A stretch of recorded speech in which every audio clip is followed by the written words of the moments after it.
సదా నన్ను నడిపే నీ చెలిమే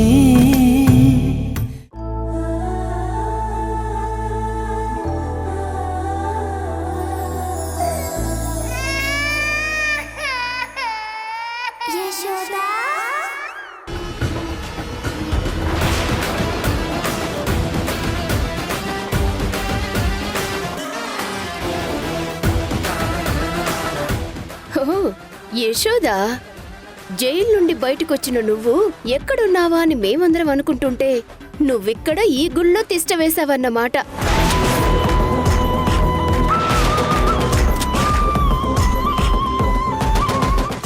ఏంటమ్మా నువ్వనేది? ఏం మాట్లాడుతున్నారు మీరు?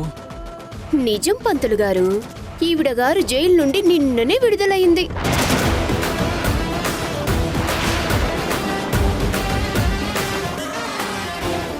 మీకేం చెప్పింది పంతులు గారు? ఈవిడ నేను అమాయకురాల్ని శుద్ధపూసనని చెప్పిందా?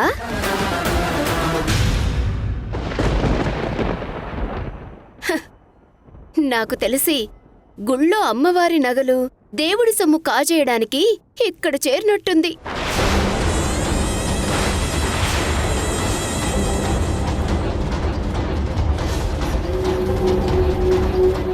నవమి, మాటలు జాగ్రత్తగా రానివ్వు.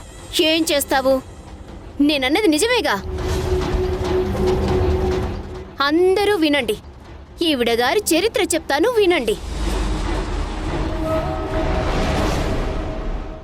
ఈవిడ గారికి ఒక కూతురుంది, కాని తండ్రెవరో తెలీదు. ఆ పాప ఈ పాపే.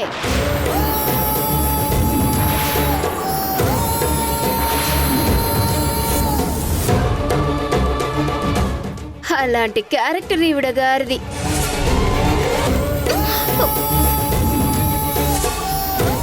వదలు.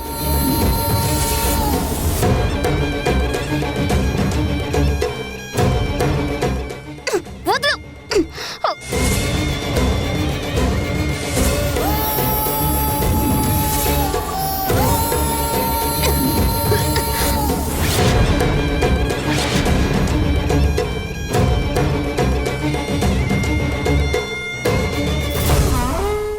ఇంకొక్క మాట మాట్లాడావంటే చంపేస్తాను.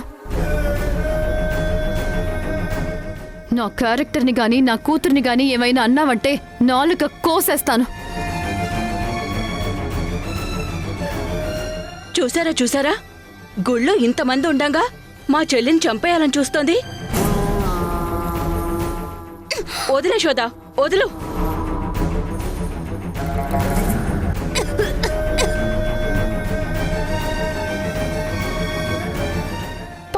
పంతులు గారు, రాత్రి మీకు పూలబుట్ట ఇవ్వడానికి వచ్చాను కదా, నా చెవిదిద్దులు ఇక్కడే పడిపోయాయి. ఎవరికైనా దొరికాయేమో కొంచెం ఇప్పించండి పంతులు గారు. ఎంతో మంది వచ్చి వెళ్తూ ఉంటారమ్మా. అదీ కాక మీరెళ్ళగానే గుడి తలుపులు మూసేశానమ్మా.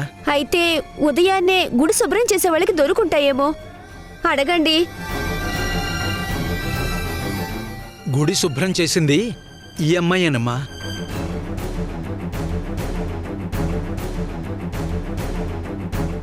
అయితే ఇక మీకు దొరికినట్టే. ఈ పాటికి ఈవిడ గారు చక్కబెట్టేసుంటారు.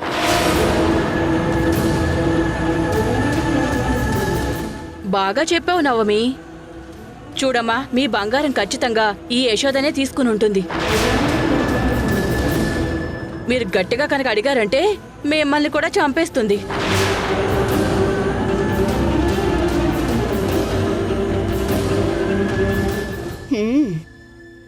అసలు ఈవిడి గారు 7 ఏళ్లు జైలుకెళ్ళొచ్చింది.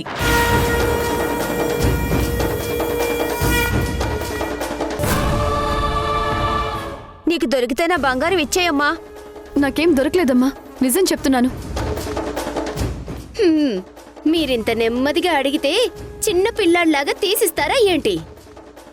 ఈవిడ గారు తీసే ఉంటారు. గట్టిగా అడగండి.